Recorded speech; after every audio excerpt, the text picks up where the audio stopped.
Bonjour les amis et bienvenue.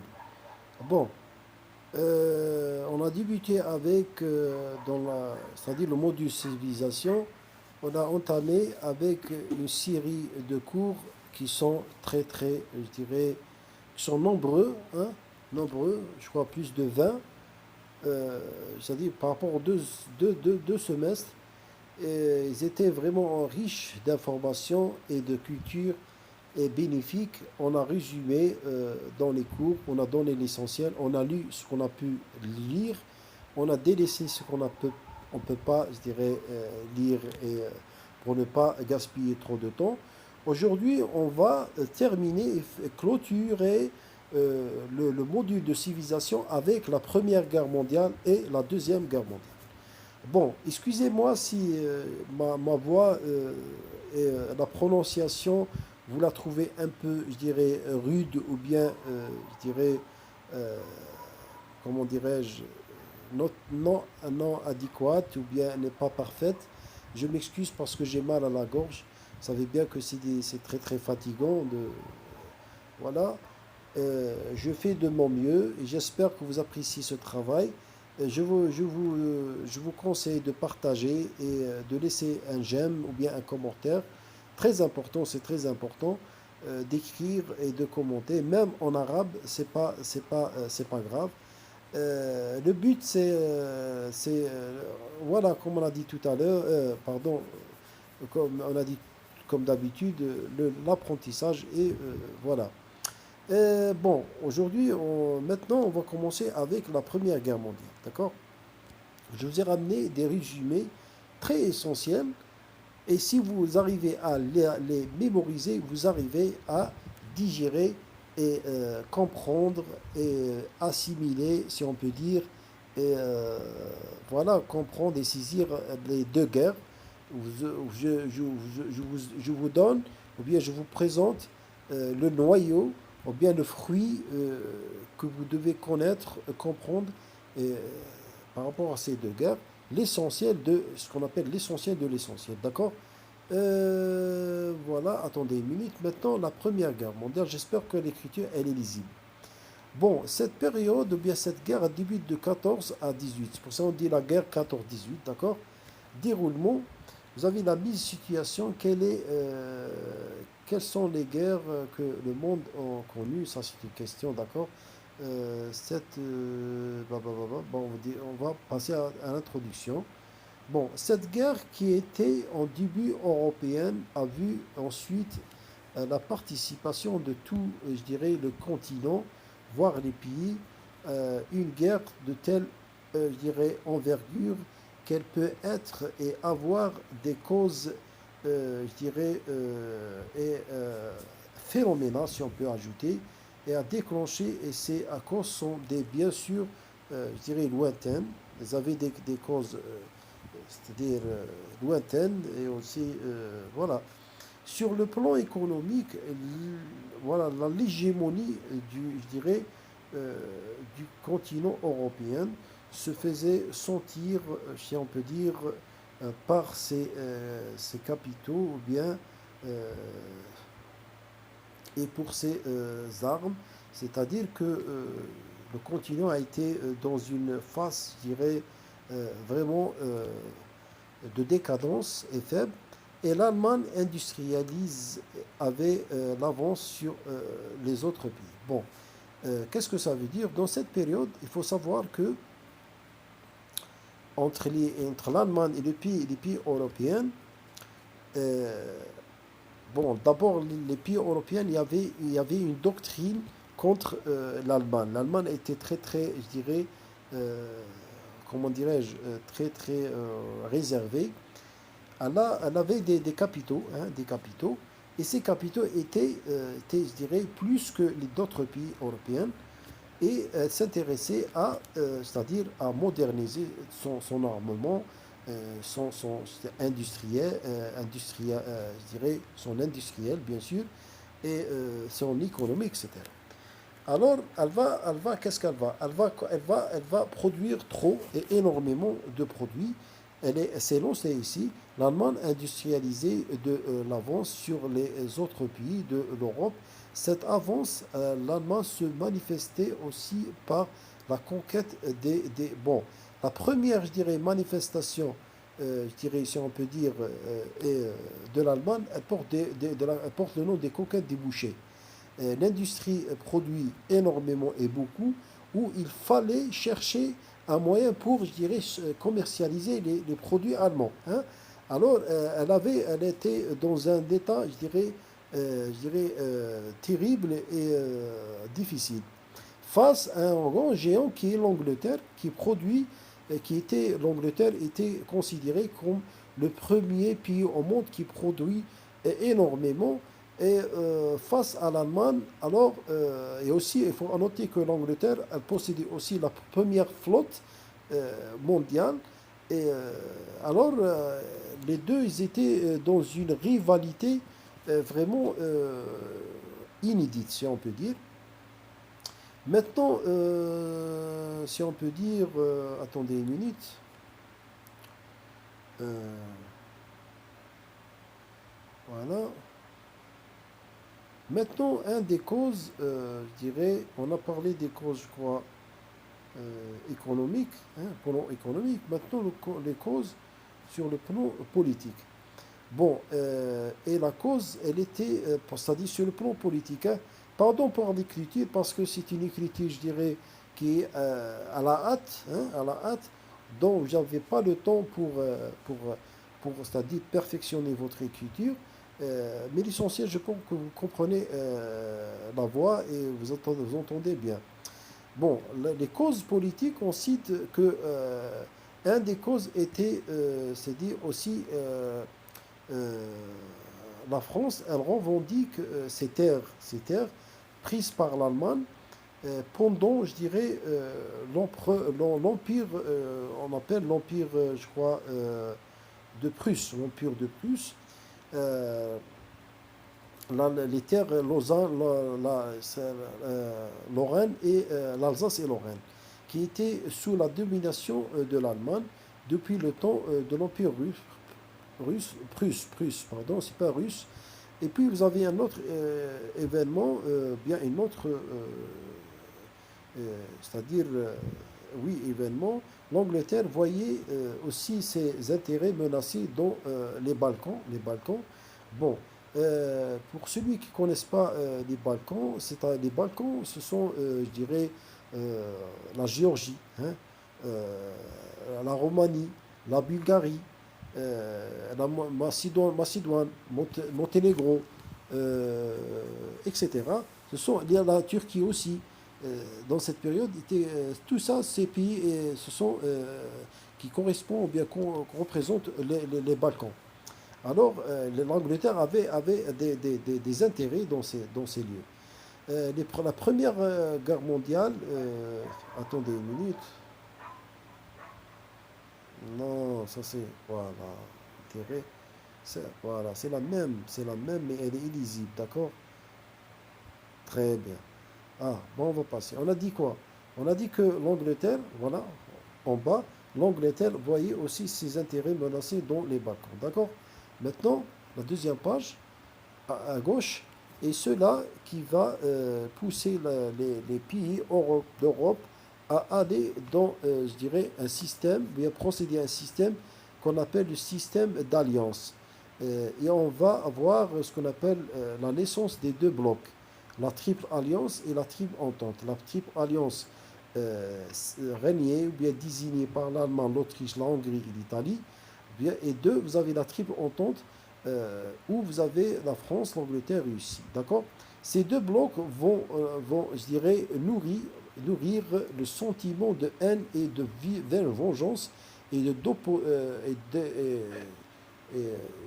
d'opposition, si on peut dire, hein, vis-à-vis à l'autre, et cela va renforcer également la révolte économique, ou bien la rivalité économique. D'accord? Puis maintenant les causes militaires. Les causes militaires, vous avez l'Allemagne triple, c'est fictif en termes, c'est-à-dire en termes militaires.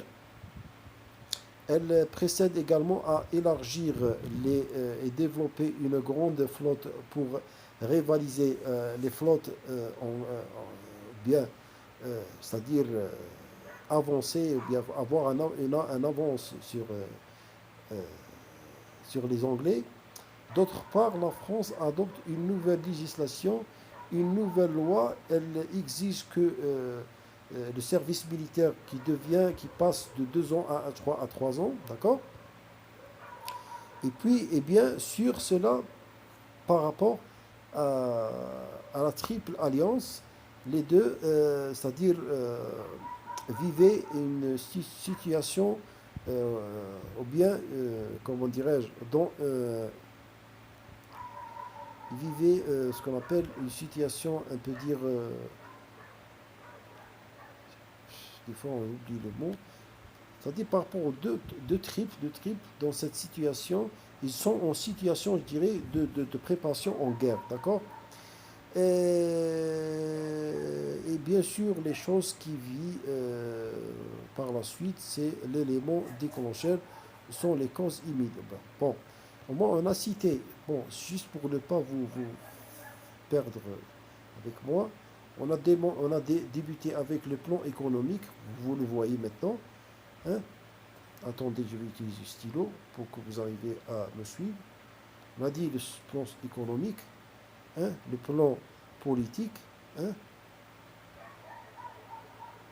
d'accord? Je vais tourner la page. Puis,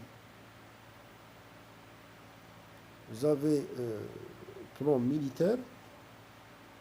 Et puis maintenant les causes immédiates. D'accord? On va lire les causes immédiates. Les causes immédiates, c'est-à-dire les causes de la Première Guerre mondiale, les causes immédiates. Vous avez qui vont mettre le feu à la poudre, si on peut dire. L'assassinat de l'archevêque d'Autriche avec sa femme, l'archevêque d'Autriche-Hongrie avec sa femme, assassiné avec sa femme par un jeune étudiant le 28 juin 14 par un étudiant serbe. Euh, L'essentiel, un étudiant serbe. Ici, ils ont montré bien précisé Bosnie Arizioni, c'est pas ça, l'essentiel, serbe. Puis, vous avez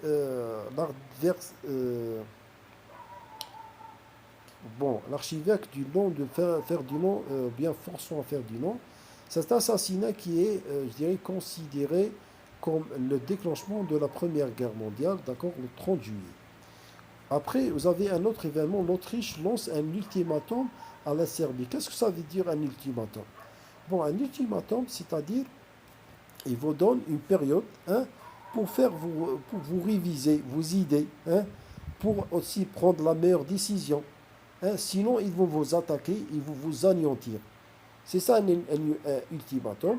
Un ultimatum est souvent donné par une force qui vous dépasse. Et puis cessation d'activité criminelle, voilà, c'est ultimatum donné. Autriche lance un ultimatum à la Serbie pour la cessation d'activité criminelle, d'accord? 2 jours après, ou bien plus tard, la Russie rejoint la Serbie. Et plus, une période après, la France et l'Angleterre déclarent la guerre à l'Allemagne. D'accord? Je pense que c'est clair. Hein? Vous devez juste suivre et bon. Bon. Maintenant, on est arrivé à les étapes de la guerre. Première étape, vous avez deuxième étape et la troisième étape. Bon. La première étape, je vais utiliser le stylo pour que vous suivez. Première étape, deuxième étape, et en bas, vous avez la deuxième étape. Première étape. En 1914, étape c'est-à-dire de mouvement, l'Allemagne a occupé 2 places, l'Est et l'Ouest, et il n'y avait pas je dirais, de position par rapport aux autres pays belligérants. Cette étape manque la victoire et le triomphe des Allemands. D'accord? C'est ça la première étape. La deuxième étape, 1915-16, guerre de position. Les triples commencent à l'affrontement direct. C'est-à-dire la triple entente et les triples alliances, d'accord? Mais pour ne pas oublier, hein, on a dit deux triples, regardez, deux triples, la triple alliance, triple entente. Bon, maintenant, on est dans la deuxième étape. Les deux triples commencent l'affrontement direct. Et l'apparition des tranchées, ouais, il y avait une autre problématique qui est ce qu'on appelle l'apparition de, de ce conflit. C'est pas un conflit, le problème des tranchées.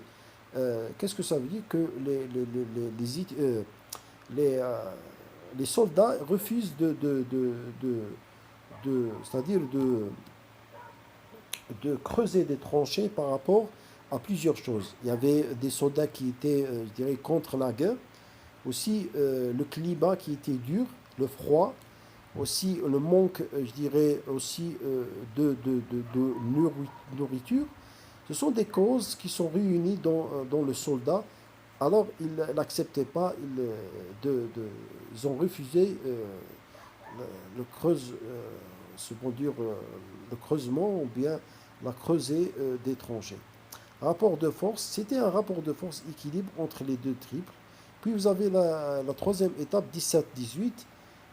Bon, vous avez le déclenchement euh, des problèmes intestinaux intérieurs en Russie. Et c'était aussi, il y avait des problèmes bien sûr dans la Russie. Alors, elle se retire de cette guerre.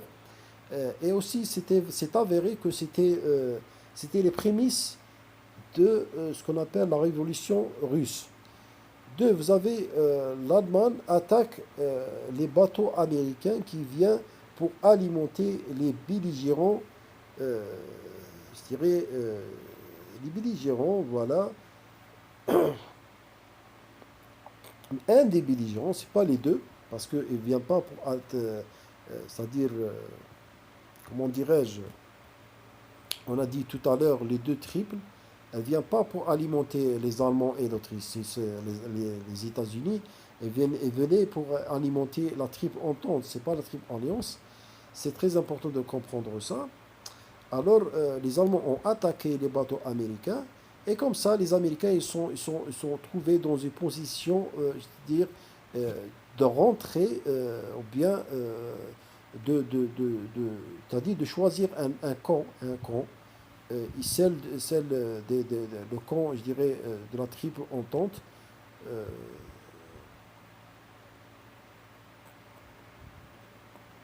pour, je dirais, ce qu'on peut dire, sauver leur dignité et entrer en guerre contre les Allemands. Voilà.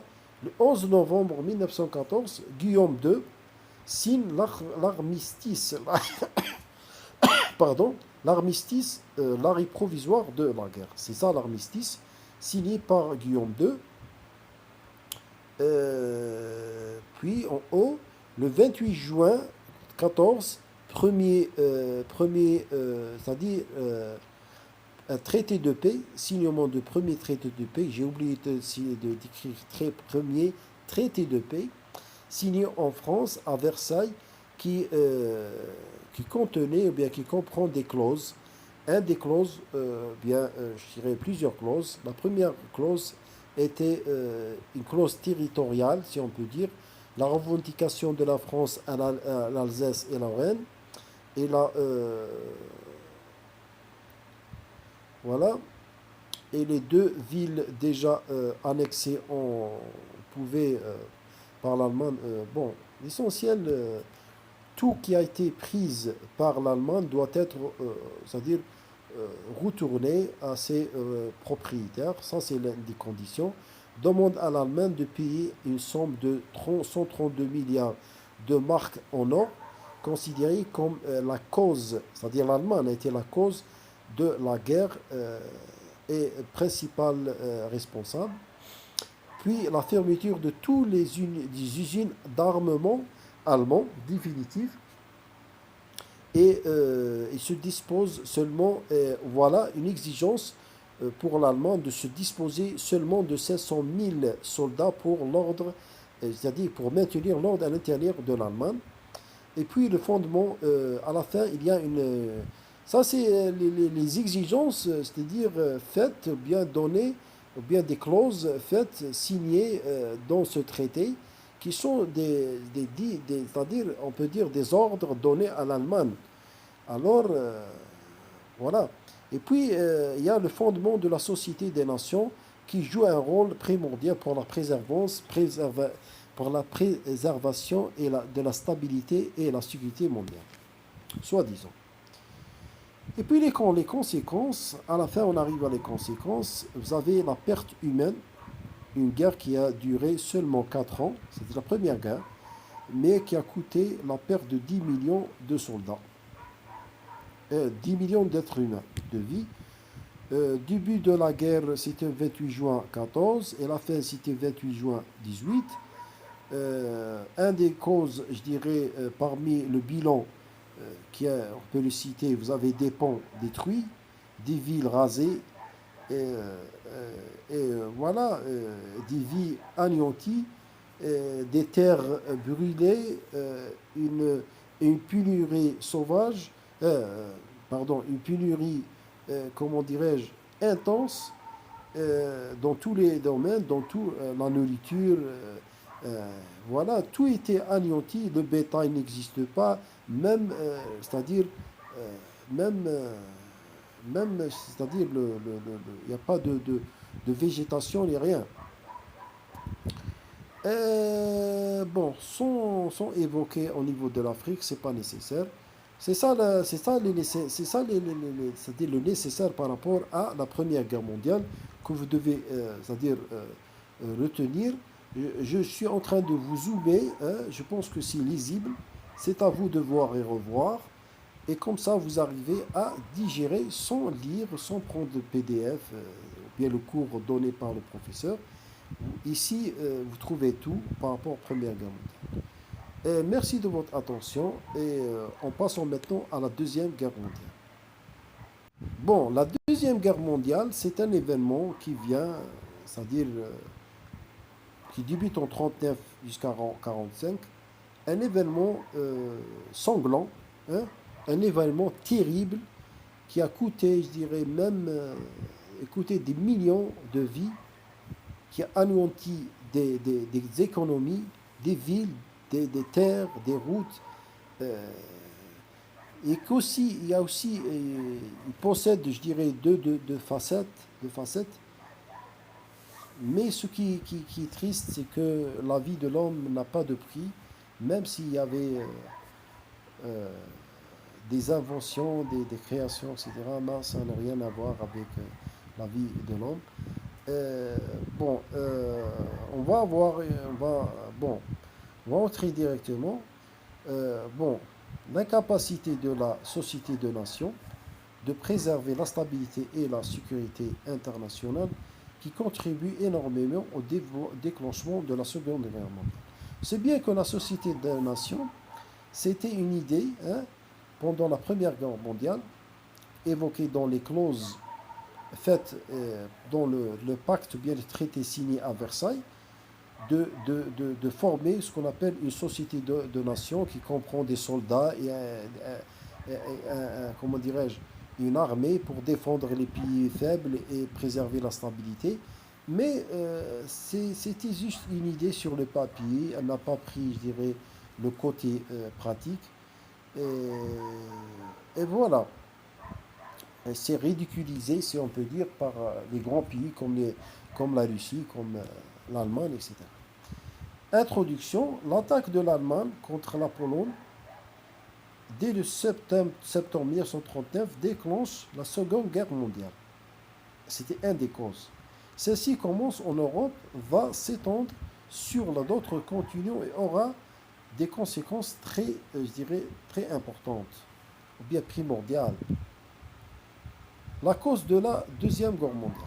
Vous avez l'origine du conflit réside essentiellement dans la volonté de Hitler d'arriver au pouvoir, d'accord, le 30 janvier 1933, d'affranchir le Troisième Reich du dictat de la conférence de Versailles, d'accord, le 30 juin 19.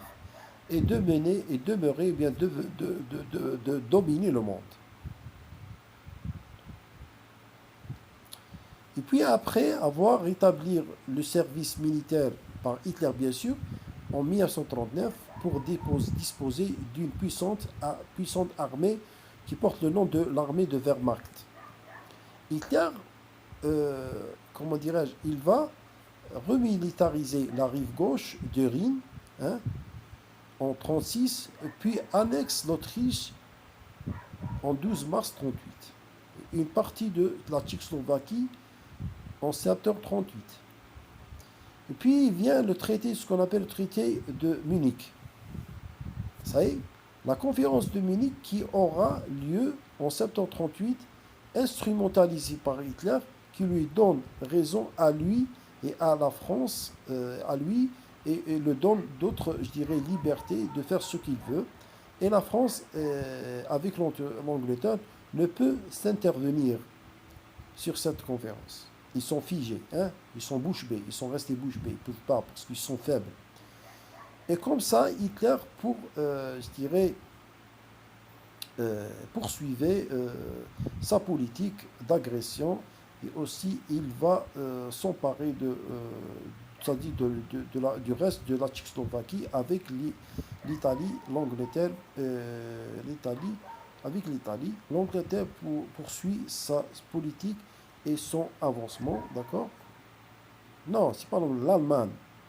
Avec l'Italie, l'Allemagne et poursuit sa politique et son avancement. Je commence à être fatigué. Bon, attendez une minute.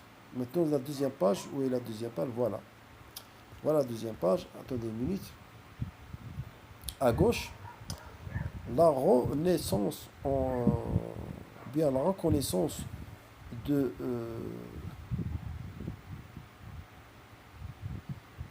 la reconnaissance faite, bien accomplie, la conférence du Munich le 29 septembre, ensuite par la France et l'Angleterre, encourage Hitler à poursuivre cette politique. Hitler s'empare alors du reste de la Tchécoslovaquie en mars 1939.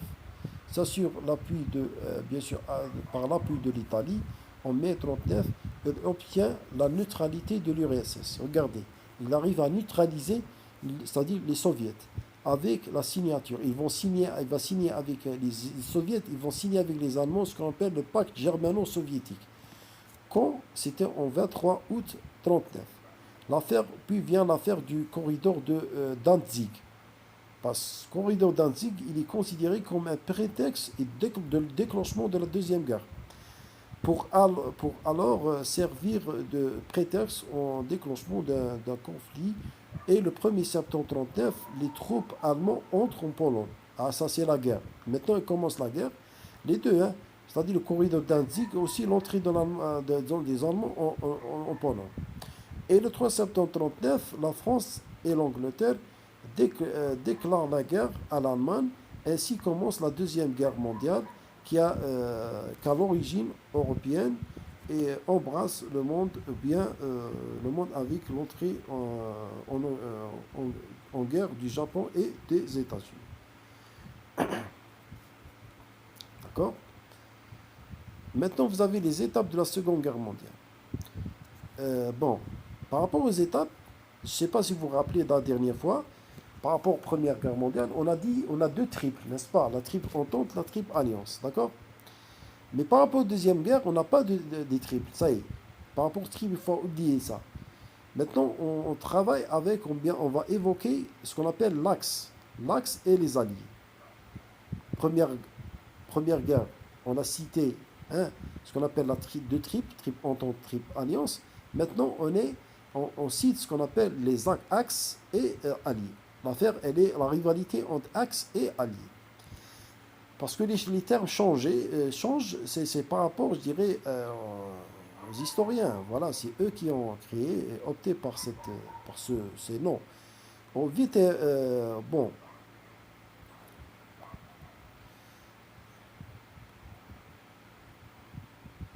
Bon, l'axe est représenté par l'Allemagne, l'Italie et le Japon jusqu'au 1942. succède une période d'équilibre en 42-43, suivie par le contre-offensive des Alliés.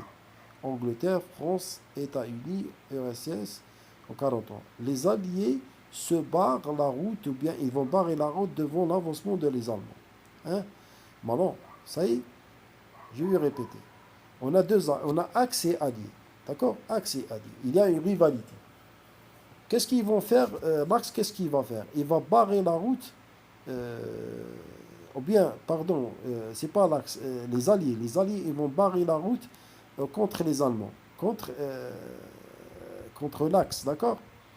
Alors, là, maintenant, commence ce qu'on appelle la guerre de tactique de Hitler, ce qu'on appelle la guerre éclair, menée par Hitler. Alors, qu'est-ce qu'il va faire? Euh, Cette guerre éclair, elle consistait, ou bien consiste à concentrer un point précis de fond, bien sûr, de fond, de feu combiné de l'artillerie et de l'aviation. Bon, qu'est-ce que ça veut dire? Je vais vous expliquer la guerre d'éclair. La guerre d'éclair veut dire que, par exemple, sur un point, euh, l'armée allemande, qu'est-ce qu'elle va faire? Par exemple, ils sont sur le front, et vous savez bien que le front, il est toujours, je dirais, dans une position, c'est-à-dire directe contre un autre, je dirais, contre l'ennemi, n'est-ce pas? Alors, qu'est-ce qu'ils vont faire? Je dirais, exploiter ce point. Ils vont mettre tout le blindé sur ce point, et il est, je dirais, surveillé, hein, ou bien, bien sûr, surveillé par l'aviation. Et lorsque le front cède, lorsque les ennemis, ça dit, battent en retrait et reculent, alors qu'est-ce qu'ils vont faire? Euh, bon, les Allemands, sur ce point en feu, ils vont entrer, c'est-à-dire ils vont entrer premièrement le blindé qui va affranchir d'abord, et puis les fantassins et les soldats, c'est-à-dire qui marchent, ou bien qui véhiculent des motos, ou bien des véhicules, des camions, ou bien voilà, des jupes, etc. Ils vont venir à la suite. Hein, ils vont poursuivre, c'est-à-dire ils vont suivre le blindé, qui est suivi par l'aviation. Et comme ça, ce qu'on appelle une tactique qui porte le nom de la guerre d'éclair d'Hitler. Voilà. C'est ça. C'est une tactique qui est, je dirais, extraordinaire. C'est ça. Et puis, à la fin,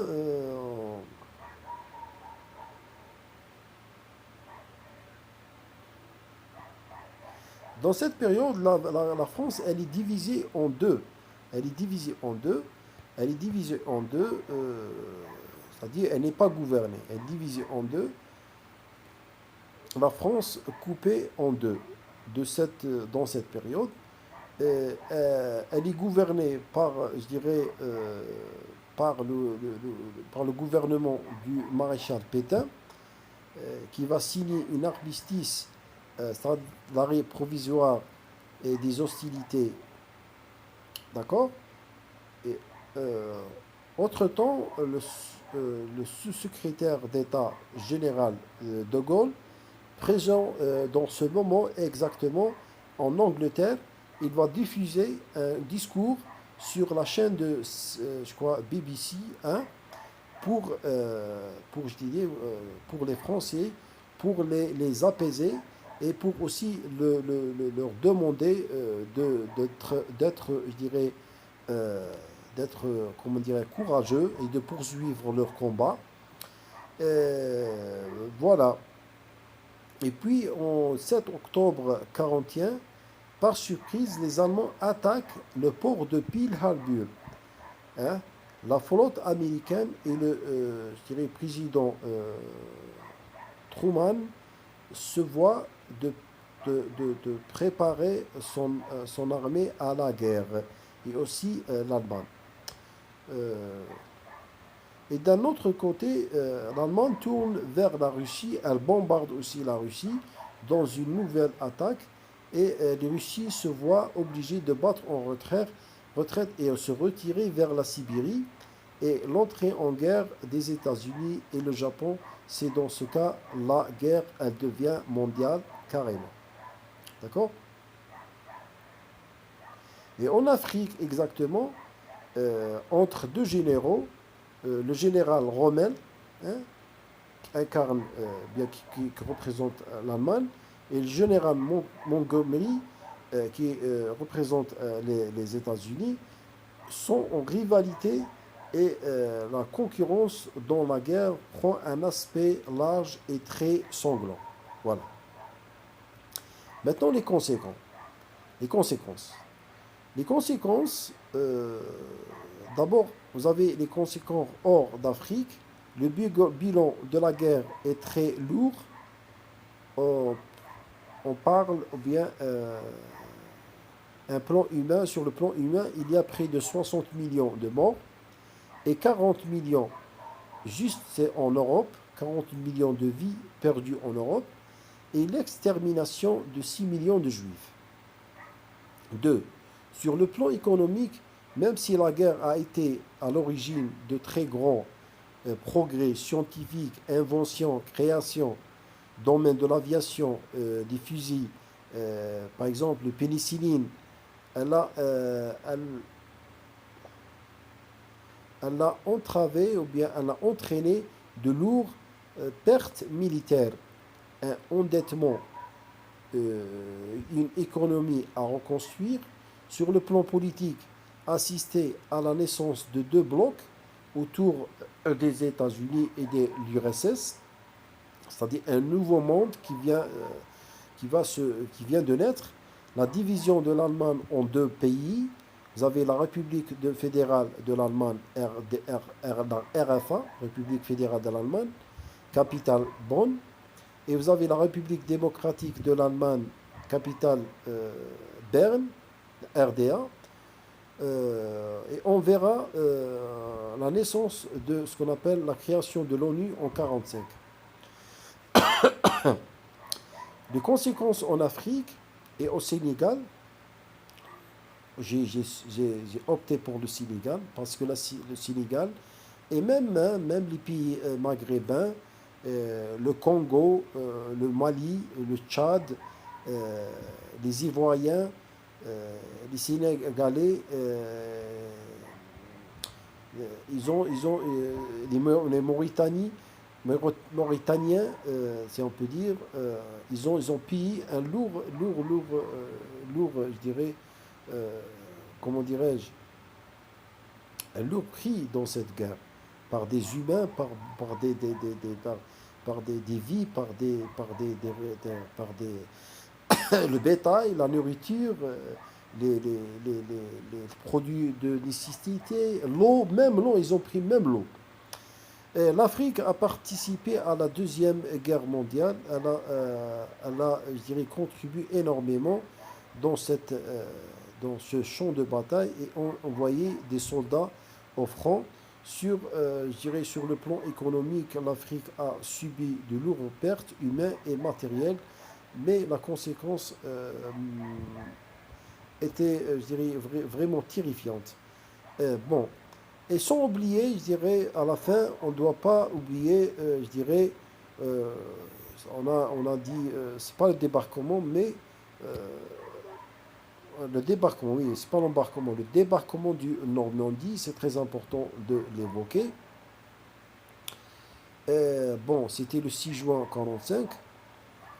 Dans la fin, bon, il fallait que les Russes s'organisent avec les Américains à partir pour partir en France, non, à partir de la France et surtout la Normandie. Il y aura ce qu'on appelle le débarquement de Normandie, le jour le plus long, on appelle le jour le plus long. C'était le 6 juin 1945, 3 millions de soldats et 900 000, je pense que ces chiffres sont très très exagérés, millions d'aviation, 5 000 et quelques des chars, vont entrer en action sous le commandement unifié du général euh, Eisenhower. Puis la Russie prépare son offensive avec le front, le front français, je crois, qui vont se diriger vers Berlin. Et le 30 avril 1945, le Führer allemand se suicide dans son bunker et c'est son dentiste qui révèle ça, c'est-à-dire après les historiens qui ont dit que son dentiste a reconnu, c'est-à-dire la dépouille ou bien ses restes par ses dents, voilà. Et voilà, je pense, sans citer la conclusion, c'est pas nécessaire. Merci de votre attention. J'espère que vous avez pris, je dirais, énormément d'informations. Vous trouvez ces informations sont utiles. Et à la prochaine.